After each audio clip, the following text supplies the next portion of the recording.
Wildcats over the Buffaloes 69-57 here at McHale Center. Coach, congratulations, 19-0, tying a school record for longest winning streak. A great start to the ball game tonight. What'd you tell your team in the locker room afterwards?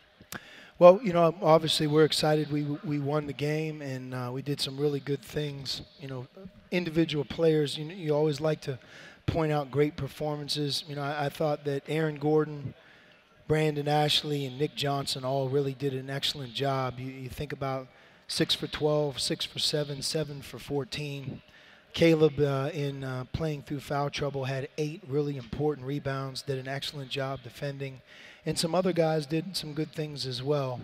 Our second half maybe wasn't as good as our first, but there's always good lessons to be able to learn from that and still leave with the win. You talked before the ball game the importance of defending Josh Scott. He only had 3 field goal attempts in the second half. How important was that? Well, again, you know, one of the things that doesn't always show up in the stat sheet for our team is Caleb on defense. He has such a good mind, quick feet, and he's such a physical presence. And once in a while you feel it when he's out of the game.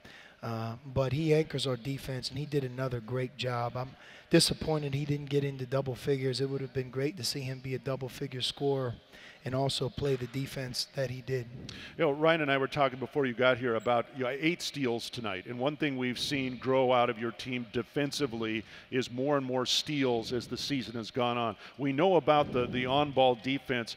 How have they improved, gotten better in terms of being thieves out there? Well, it starts with our backcourt, and Nick and TJ do a really good job of defending and playing with energy. And, you know, Gabe has done nothing but get better as he gets more experience and practices as he's grown older and stronger. He's come in the game and done a really nice job as well. Ditto for Ronde and Aaron, because both of those guys at times defend perimeter players. But you're right, 8 steals in Colorado, 16 turnovers. That was part of the storyline of the game. Your impressions of Colorado tonight, and again, they're adjusting to some things, and you knew they were going to come in here and play hard tonight. And to their credit, you know, they didn't fold under the frenzied atmosphere at McHale Center, and certainly, you know, I think certainly made themselves probably proud in that second half.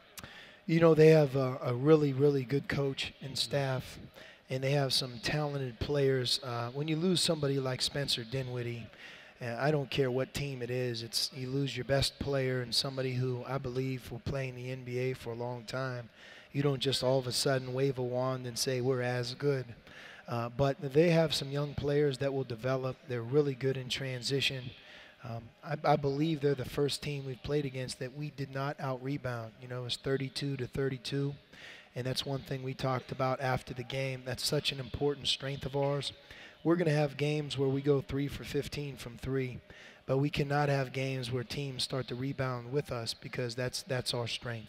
What else do you work on? What other things you can address with the team, say, tomorrow and the next day? Well, it's about focusing on Utah. You know, I think Utah might be one of the more improved teams in our country, certainly in our conference. If you just look at their scores, even when they've lost, and I know ASU beat them tonight, from what I understand, it was a great game. They're playing everybody to the wire. That's what they did last year in both of the games we played them. They have a couple new faces who are having a great year. So we want to fast forward and be as ready for Utah as we can. You know, the other thing that happened tonight is we played with 7 turnovers. So when you go 3 for 15 from the 3, and you go 8 for 14 from the foul line, which included a couple one-on-ones late in the game, you have to overcome that one way. And you know, we shot the ball at 50% from the field and only had 7 turnovers. So we certainly did some good things, and that's worth pointing out as well. But we're going to fast forward here to Utah tomorrow. Also probably look at a few of the plays in the Colorado game that we can learn from and grow. All right. Thanks, Coach. Congratulations. See you Thank Sunday. you. Head coach Sean Miller here courtside at McHale Center, where the Wildcats beat Colorado 69-57.